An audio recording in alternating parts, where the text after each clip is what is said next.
Welcome back.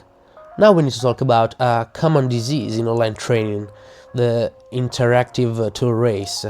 You have probably seen trainers filling their sessions with colorful polls, flashing whiteboards, flying emojis, and 3 different websites just to say hello. It looks impressive, right? It looks dynamic, but there is a hidden cost. Think about the cognitive overload. Think about the noise. Every time you ask your learners to open a new tool, register, find a button, understand the interface, their brain stops thinking about the content. If they are struggling to find the submit button, they are definitely not thinking about the contents of the course. So, here is our rule. We will use digital tools only when they empower our voice and our teaching intentions. We will use them only if they allow us to do something that would be impossible or too slow to do with just our voice. This is the topic of Train the Trainers Courses Module 3. In the handbook, you'll find a collection of tools and general guidelines. The goal is using technology as an amplifier, not a distraction. Let's start with a common tool, the poll. I'm on Mentimeter right now. Let's create a question together. I want to ask something that drives the participants to take a stand. We can write a question like, what are the main limits the energy sector will face in the next 10 years? Now, let's add the options, like theoretical limits, engineering limits, economic resources, and social and political obstacles. Now, why am I using this web app? Why not just ask them to raise their hands? First reason, anonymity. This is a game changer. If I ask out loud, not everyone wants to expose themselves. Not everyone wants to break the ice. Someone could just be shy, and there's also the fear of saying something wrong or inappropriate. A tip: with open-ended questions, the fear of making mistakes is certainly reduced. Second reason, instant visualization. Imagine these bars growing in real time. When a learner clicks an option and sees that 10 other colleagues clicked the same, individual doubts could become a shared feeling. Oh, I'm not the only one thinking this. Plus, most importantly, it gives you, the trainer, a perfect hook. You can see immediately if the class is split or aligned. You can see immediately a distribution of the opinions, and you can build your next explanation on that data. This is a golden rule. Never launch an interactive tool if you don't intend to comment on the results. Saying, okay, thanks for voting, moving on, kills the engagement because, and they will be right, learners think it wasn't necessary and will also doubt you as a trainer.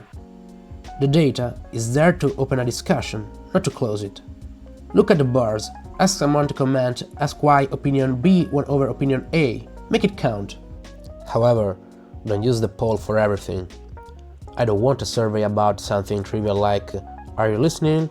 If the group is small, say 10 people who know each other well, or if the question is simple, just use your voice. It's faster, more empathetic, and less robotic.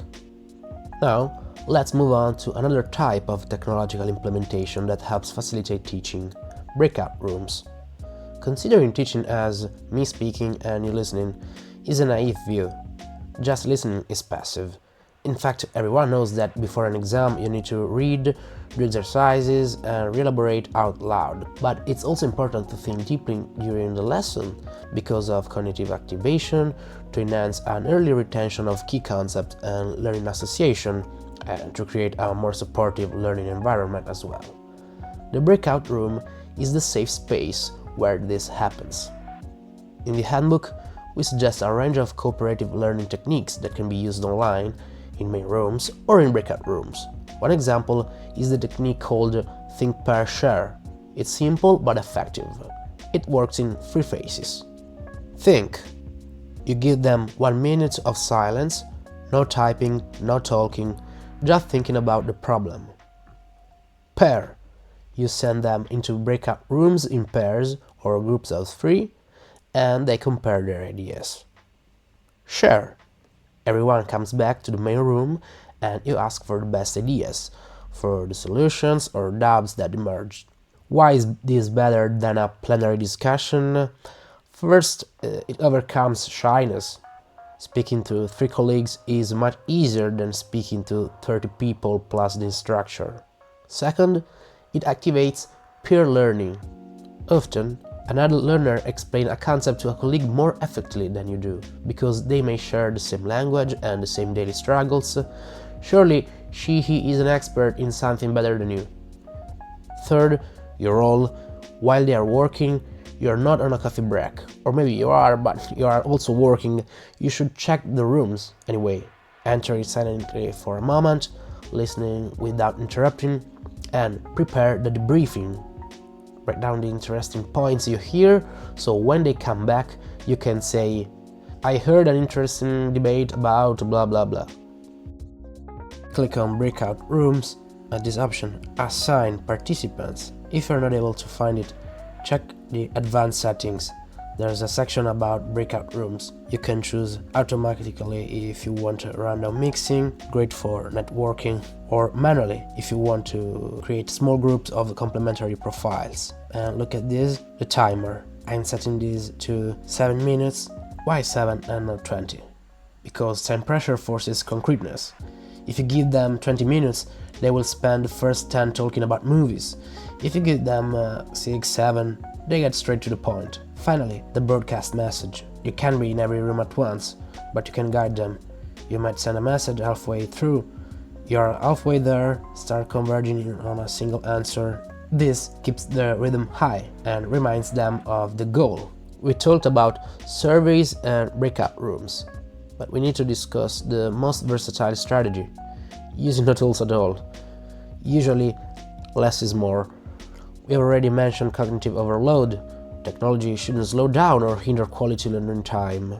Also, don't be afraid to say, okay, grab a pen and a piece of paper, turn off the monitor for 2 minutes and write down your thoughts, or your answer, or your question. Why should you do that? Handwriting activates different areas of the brain compared to typing. It encourages memory retention, comprehension, critical thinking, and creativity. But there's no need to dig into neuroscience, because there's also a second reason: Zoom fatigue. Your learners likely stare at the screen for hours or as part of their daily routine.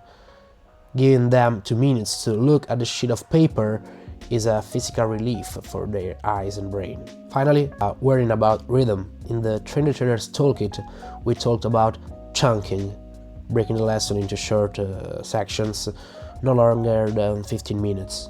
This is good, but be careful not to over-fragment.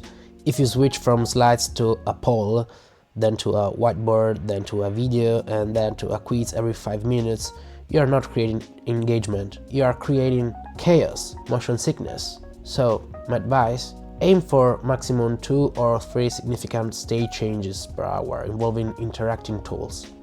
Anything more could confuse your group. In a nutshell, remember that technology is just an amplifier.